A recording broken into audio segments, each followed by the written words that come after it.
लालच बुरी बला। बहुत पुरानी बात है। एक गांव में शेखर नाम का एक व्यक्ति रहता था।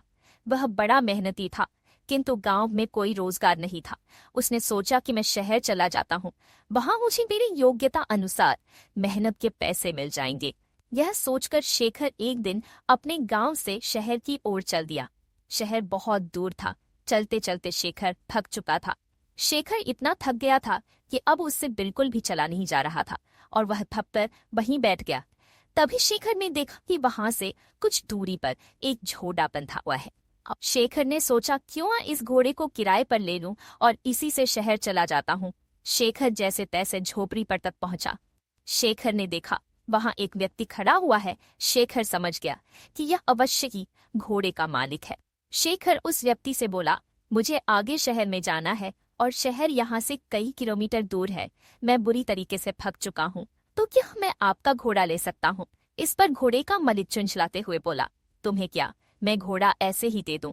शेखर बोला, मैं आपसे घोड़ा फ्री में नहीं लूंगा। इसके घर बोला, मैं आपसे घोड़ा फ्री में नहीं लूंगा, इसके बदले मैं आपको घोड़े का किराया दूंगा। घोड़े का मालिक बोला, मैं तुम्हें घोड़ा किराए पर तो दे सकता हूँ, किंतु मुझे अभी दूसरे गांव जाना है। अगर तुम मुझ उस गांव तक छोड़ दो तो मैं यह घोड़ा तुम्हें किराए पर दे सकता हूँ। शेखर झट से तैयार हो गया। शेखर घोड़े पर आगे बैठ गया और घोड़े का मालिक पीछे। गर्मी के दिन थे, बहुत तेज धूप थी। दोनों चलते चलते थक गए और पसीने से तरबतर हो गए। शेखर बोला, बहुत तेज गर्मी है और थकान भी बहुत हो रही है, कहीं थोड़ी देर आराम कर लिया जाए। दोनों ने इधर उधर देखा, किंतु कहीं भी कोई पेड़ नहीं दिखा।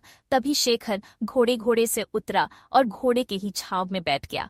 शेखर थोड़ी देर ही घोड़े की छांव में आराम कर पाया था कि यह सब देखकर घोड़े का मालिक बुरी तरीके से जल गया। घोड़े का मालिक बोला, मैंने तुम्हें घोड़ा किराए पर दिया है, उसकी छाया किराए पर नहीं दी। तुम हटो यहाँ से, इस छाया पर मेरा अधिकार है और मैं यहाँ आराम करूंगा। यह सुनकर शेखर बोला, महानुभाव, आप यह कैसी बात कर रहे हैं? मैंने अगर घोड़ा किराए पर लिया है तो उसकी छाया पर भी मेरा ही अधिकार है। अगर आप चाहें तो आप भी इस छाया में मेरे साथ बैठकर आराम कर सकते हैं। लेकिन घोड़े का मालिक बड़ा जिद्दी था। वह बोला, नहीं नहीं, इस छाया पर सिर्फ और सिर्फ मेरा अधिकार है और मैं ही इसकी छांव में बैठूंगा। तुम हटो यहाँ से। इतनी छोटी सी बात पर दोनों में जोर जोर से बहस होने लगी और बात तू मैं से हाथापाई पर आ गई। दोनों एक दूसरे से झगड़ने लगे और एक दूसरे पर लात घुसे बरसाने लगे। सुनसान जंगल में उनके बीच बचाव करने वाला भी कोई नहीं था। दोनों की लड़ाई देखकर घोड़ा भड़क गया और वहां से भाग गया। थोड़ी देर बाद जब घोड़े के मालिक ने घोड़े को देखा तो वह कहीं दिखलाई नहीं दिया। यह देखकर घोड़े का मालिक बोला, अरे मेरा घोड़ा कहाँ चला गया? वह तो अभी नया है, उसने ठीक से घर भी नहीं देखा, पता नहीं वह कहाँ गया और अब मैं उसे कैसे ढूंढूं? तभी शेखर बोला, अच्छा हुआ, तुम जैसे लोगों के साथ ऐसा ही होना चाहिए। अभी तुम छाया के लिए परेशान हो रहे थे, अब घोड़े की काया के लिए परेशान होना। घोड़े के मालिक को अपनी गलती का एहसास हुआ और अपना माथा पीट कर हाय तौबा करते हुए बैठ गया और बोला, मेरे थोड़े से लालच से बेह कितना बड़ा नुकसान हो गया। मुझे अपनी करनी का फल मिल गया। घोड़े की छाया के लोभ के कारण घोड़े की काया से भी हाथ धो बैठा।